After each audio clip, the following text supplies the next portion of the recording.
Вы говорите себе, после этого чувственный интеллект себе вырабатываете. Таким образом, едете где-то, о, красивый дом, красивая отделка, интересно, как там внутри, посмотрю, как вообще это все. Ходите по магазинам, в которых продается то, как в середине дома можно поставить, рассматриваете, какой сад должен быть вокруг дома и так далее. Это все вырабатывает в человеке чувственный интеллект. Это и есть путь к тому, чтобы человек стал богатым. Смотрите, богатые люди — это люди, которые могут позволить себе покупать дорогие вещи. В случае, если человек смотрит на дорогие вещи, интересуется дорогими вещами, восхищается дорогими вещами, он развивает свой чувственный интеллект, ментально одевая на себя оболочку данных вещей в своей жизни. Тогда жизнь будет переориентироваться на то, чтобы у него были достижения и получение этого в своей жизни. Таким образом, не покупка, а развитие чувственного интеллекта является очень важным. Третье, я об этом очень часто говорю. Смотрите, чувственный интеллект касается еще и ваших переживаний. Здесь есть такой нюанс, который называется тайна времени. Чем сильнее человек хочет, тем медленнее он будет это все получать. Подчеркните это. Смотрите, я хочу, чтобы сегодня мой магазин сделал 100 тысяч. Вы сильно этого хотите? Да, не будет этого. Почему? Потому что в коллективном сознании нашего социума существует еще и принцип, который называется принцип одинакового получения всеми. И когда кто-то выскакивает из этого всего, то его могут поставить в самый зад. То есть смотрите, один человек кормит, это та энергия, которая дает, а людей желающих много. И один более нахально начинает бежать. Но здесь человек говорит: о, так вы противоречите сами себе, Андрей Андреевич, потому что если я захотела... Нет. Когда человек хочет с утра до ночи и так изо дня в день, то тогда его поставят вперед. Потому что он по чуть-чуть подпирает очередь. А когда человек сзади очереди, но его Дуйко научил, и он теперь хочет в самое начало стать, то его запхнут в самый конец. Поэтому, когда вы живете и ваше состояние... Вот я открываю компанию, она станет очень большой. Нет, не станет. Она будет очень много торговать. Нет, не будет. Почему? Много чувств. Много чувств, и вас будут ставить назад. Если человек много мечтает и сильно чувствует, то тогда его поставят при выполнении эзотерической практики назад. Второе. Как бы не было плохо с тем, что вы задумали, запомните это, как бы не было плохо с тем, что вы задумали, главной лодкой в этом всем является, или главным ключом того, чтобы это все преодолеть, является компонент терпения и ожидания. Ожидания и терпения. Смотрите, да что ж такое, у меня ничего не получилось. Открывайте мою тетрадку, там написано ожидание и терпение. Садитесь в лодочку, об этом не думайте и шуруйте. Ожидание и терпение является ключевым аспектом, прямо ключевым. В этом мире, когда все очень сильно изменилось, существует или добавился еще один аспект. Я о нем раньше не знал, но хочу о нем сказать тоже. Он называется популярность или коммуникация. Я о нем очень часто говорю. Почему? Дело в том, что проанализировав элементы своего успеха в бизнесе и вообще в своей жизни, я могу сказать, что наверняка часть из этого всего связана с коммуникацией. Дело в том, что я очень коммуникабельный человек, себя хвалить нельзя. И в тот момент, когда сейчас я говорю о коммуникации, я могу сказать, чем больше людей о вас знает, тем больше денег вы будете зарабатывать. Поэтому не бойтесь плохих каких-либо, поэтому можно быть кем угодно. Вот смотрите, как это все устроено. Я специально смотрел там Егора какого-то там Петрова, как же фамилия, в интернете есть такой очень знаменитый блогер, Руки-Базуки. или Игорь его зовут, или Сережа, не помню, Руки-базуки. Он в свое время уколол себе синтол в бицепсы, у него увеличились бицепсы и так далее.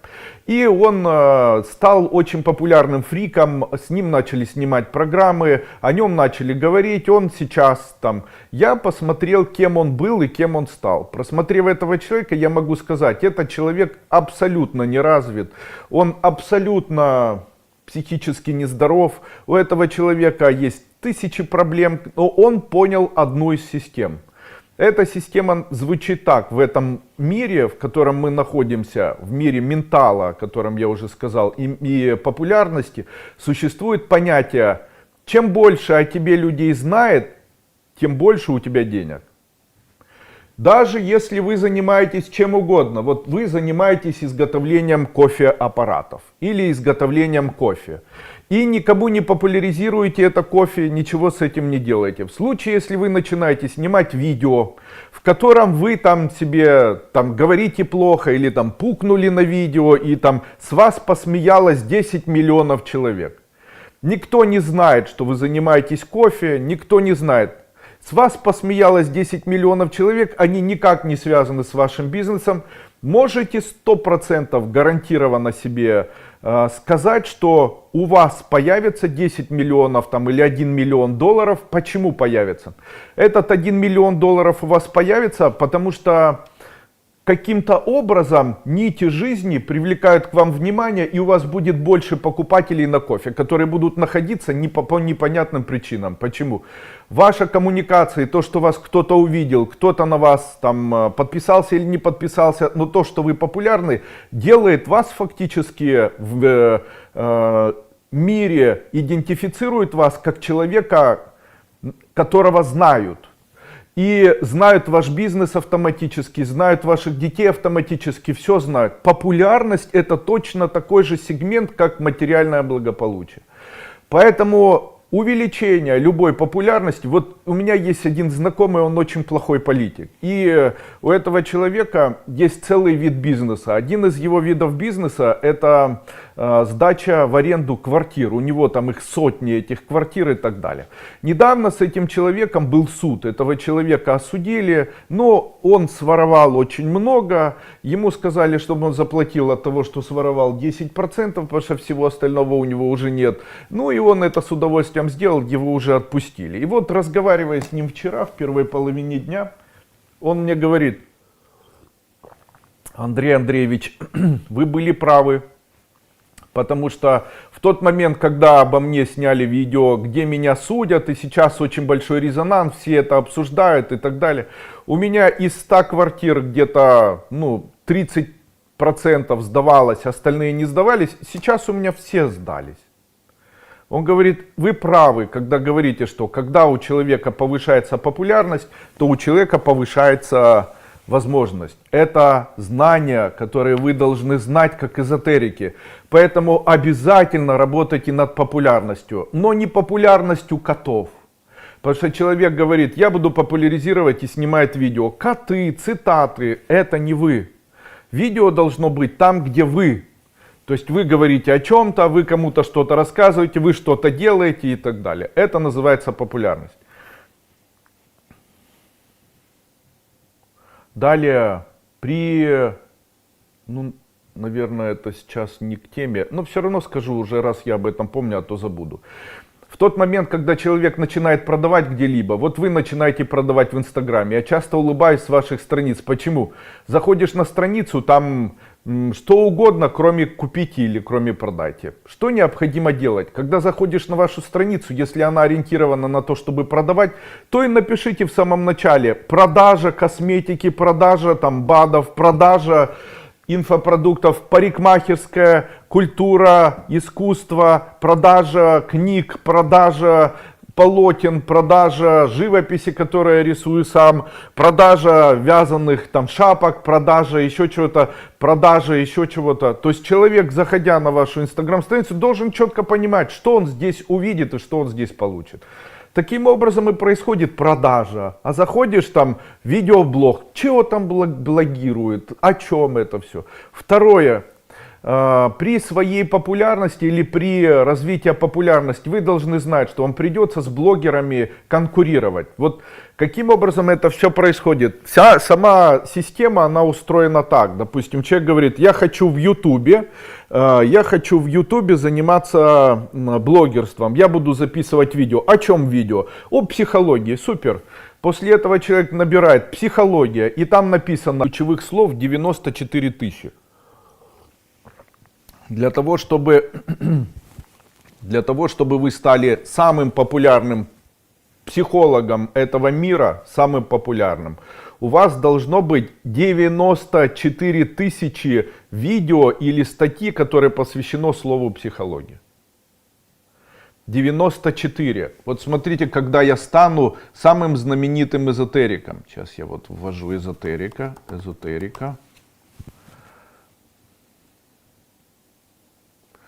Смотрите, я стану самым популярным эзотериком в мире, которого не будет больше никогда на этой земле, если у меня будет 23 миллиона 200 видео.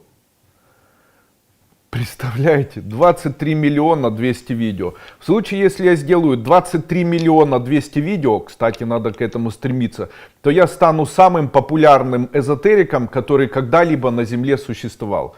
Почему? Отягощение своей идеей. Получается, вот сейчас проявление своей идеи можно сделать через интернет.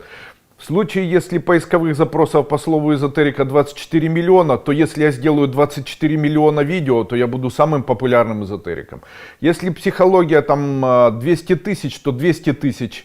Если, допустим, косметология там 2 миллиона, вот если я сделаю в Инстаграм 2 миллиона публикаций, то моя косметика будет самой популярной, самой известной. Как человек делает? Он говорит, я торгую домами. Вот можно торговля домами написать и после этого ввести, если там будет 10 тысяч поисковых запросов, там торговля домами. Вот если вы на Инстаграм странице или в YouTube канале сделаете 10 тысяч видео, которые будут называться там «Купить дом в Виннице». Сейчас посмотрим. Купить дом в Виннице. Сейчас купить дом в Виннице.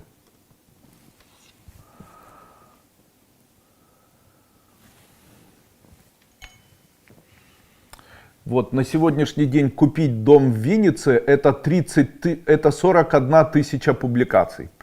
41 тысяча публикаций. Если вы сделаете 41 тысячу публикаций коротких, каких угодно, вообще все равно, просто фотографии домов, просто фотографии чего-либо в Инстаграме и в Ютубе, прямо одни и те же видео опубликуйте 40 тысяч раз на протяжении одного года, а верхние начнете публиковать «Купить дом в Виннице» или там «Продажа дома в Виннице», то вы будете самым популярным риэлтором в Виннице. Круче вас не будет никого вообще.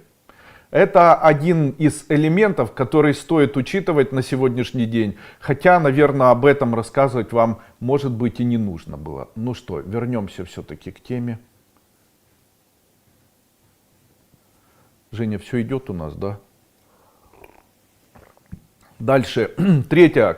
В тот момент, когда вы думаете о деньгах, рассчитываете с деньгами или что-либо деньгами покупаете, не переживайте. Это очень важно отвлекаться.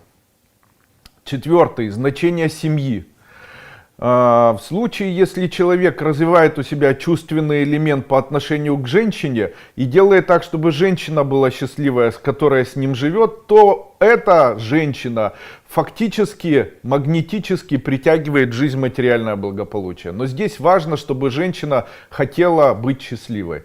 Если женщина будет счастливой рядом с вами, или мужчина будет счастливым рядом с вами, это все в комплексе принесет материальное благополучие. Я могу сказать, я делаю более дорогие подарки тем людям, которые живут вместе со мной под одной крышей, чем, допустим, там, детям, жене и так далее. С чем это связано?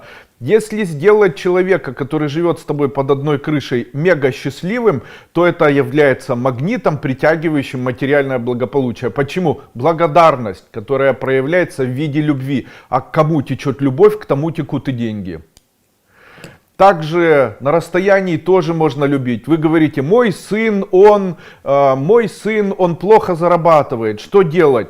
Говорите: ты мой сыночек, как же я тебя люблю, у тебя такие хорошие ножки, ручки. А когда ты был маленьким, ты тянул ко мне ручки, я целовала тебе первый пальчик, второй пальчик, третий. Ножки твои целовала, гладила. А потом ты в школу ходил с этим дипломатиком, такой хороший, обнимала тебя.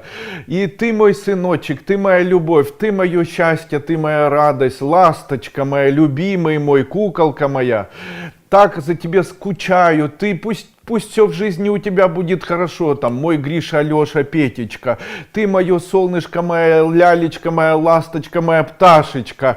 И засекайте время 1-5 минут. Если мать так делает на протяжении одного месяца, то у ее ребенка в сотни раз увеличивается материальное благополучие. Ошибки. Дело в том, что невестка и свекруха или теща, которые живут под одной крышей, является частью вашего мужчины, вашего сына, допустим, если вы мама. И вот тогда происходит так. Вы мама и говорите: ах, это свекруха или это теща с ним живет, сволочь, она ему там мозги там. То есть что вы делаете? Вы блокируете достижения в этой семье. А что нужно делать? Сначала с сыном: ты моя ласточка, мой Леша, ты мой такой золотой. А жена какая у тебя хорошая, Марина, и такая Мариночка, и волосы у нее красивые, пальчики.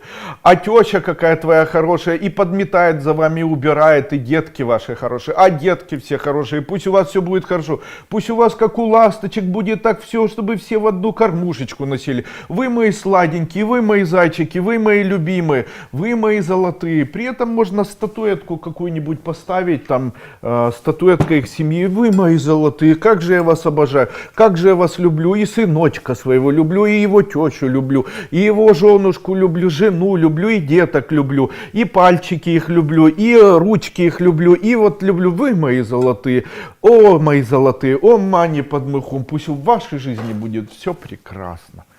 Вот. Вы прикасаетесь к настоящей магии человеческого социума. А теперь вы можете ответить себе, почему, когда у человека появляется, там, человек говорит: вот, у меня все плохо, мама где-то находится, она, видимо, считает, что ваша жена плохая. А почему? Вы жаловались. А зачем вы жаловались? Наоборот, когда с мамой будете разговаривать, она будет говорить: ну как твоя жена? Говорите: ой, она такая хорошая, она так любит, так как хорошо о тебе отзывается. И вообще все время говорит: какой же ты хороший, какая ты хорошая, какая молодец, такого сына хорошего вырастила.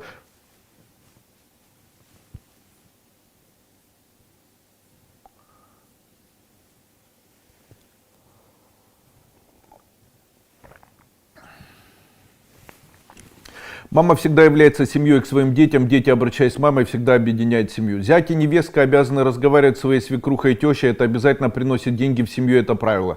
Если кто-то из супругов настраивает друг друга против мамы или отца родного, то исчезает материальное благополучие. Если у человека нет желания жениться или выходить замуж, это является признаками семейного проклятия. Если два мужчины или две женщины живут как супруги под одной крышей, они считаются семьей. Если между ними нет половых отношений, они семьей не считаются. За сплетни и наговоры, которые создают женщины и мужчины в семье, рассчитываются дети. Женщин нельзя изменить замужним мужчиной, это приведет к заболеванию детей. Мужчине нельзя изменить замужней женщиной, это приведет к заболеванию жены. Если дарить подарки в семье, это увеличивает материальное в семье, дарите подарки. Деньги в семье должны быть общими между мужем и женой, это является магнитом денег. Время накопления в семье — это время хороших эмоций, их нужно создавать с 18 до 23, это табу хороших отношений. Семья — это место партнерства, а не конкуренции. Любая конкуренция между детьми и супругами наказывается в дальнейшем безденежьем.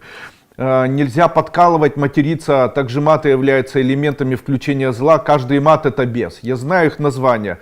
Допустим, мат на слово «П» является Вельзевулом. В случае, если человека все время называть на букву «П», рядом с ним будут появляться большим количеством мошки, муравьи на него будут заползать, также такие люди склонны будут к вшам и так далее. Это все в дальнейшем приводит к появлению грибков в шее и так далее. Каждый из матов, которые использует человек, допустим, на слово «Б», это мат, будут грибки в ушах, будут вечно грибки где-либо, это грибы. Там на букву «П» будут вечно проблемы, связанные с законом и так далее. Каждый из вот этих матов используется в черной магии и описаны. Ну и использовать их не стоит, потому что подключение демонов в свою жизнь это плохо, потому что это жизнь среди демонов. В жизни не будет, демоны везде будут находиться, они будут все купировать, приводя вас к ожирению, к такому чувственному отсутствующему интеллекту. Ничего в жизни не будет нравиться, все время будете озабочены только поесть, поспать и с кем-то переспать и алкоголем. Грехом семьи является яканье и тыканье. Нельзя говорить своим детям, что они живут лучше, чем вы. Нельзя проектировать поведение своих родителей на проекцию своей семьи. Там мама так делала, вот ты должна делать. Родители имеют право унижать своих детей, но так они делают это детей похожими на себя. Поэтому не делайте так. Дальше игнорируйте токсичных людей и так далее. Скажите, то, что я сказал, вам было интересно? Продолжим.